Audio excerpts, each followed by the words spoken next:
Tahukah kamu tempat besar terakhir yang ditempati oleh manusia? Tempat itu berada jauh di ujung dunia, di tengah samudra, dan jauh dari perhatian dunia. Ya, tempat itu adalah Selandia Baru.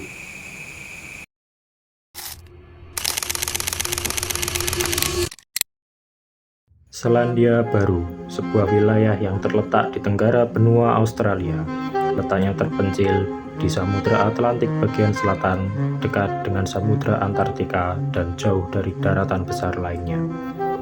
Pada abad ke-13, suku Maori dari bangsa Polinesia datang dan menempati pulau ini. Mereka menciptakan peradaban yang memiliki identitas yang sangat kuat berbasis kekerabatan, budaya lisan, dan pertanian. Suku Maori hidup relatif terisolasi sebelum kedatangan bangsa Eropa.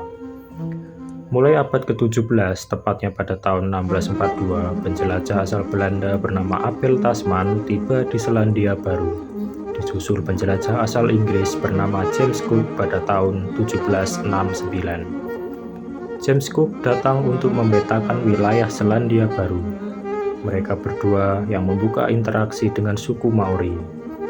Dampaknya, jalur perdagangan dan misionaris dapat terbuka dan isolasi suku Maori mulai perlahan berakhir. Tonggak penting dalam sejarah Selandia Baru adalah Perjanjian Waitangi tahun 1840. Perjanjian ini ditandatangani antara perwakilan kerajaan Inggris dan para kepala suku Maori. Isi perjanjian ini adalah menjadikan Selandia Baru sebagai koloni Inggris. Namun, muncul masalah baru. Perbedaan penafsiran antara versi bahasa Inggris dan versi bahasa Maori menimbulkan konflik berkepanjangan, terutama terkait kepemilikan tanah dan kedaulatan. Konflik mengenai perjanjian Waitangi berbuntut pada terjadinya Perang Maori pada pertengahan abad ke-19 antara suku Maori dan pemerintahan Inggris.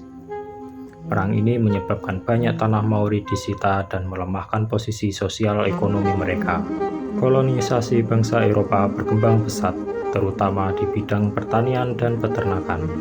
Menuju dunia modern, pada awal abad ke-20, Selandia Baru memperoleh status dominion dalam kerajaan Inggris yang memberi mereka otonomi yang lebih luas.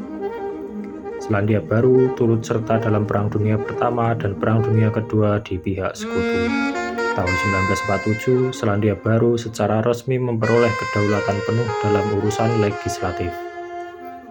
Sejak paruh kedua abad ke-20, Selandia Baru berkembang sebagai negara demokratis modern dengan ekonomi berbasis pertanian, pariwisata, dan industri kreatif.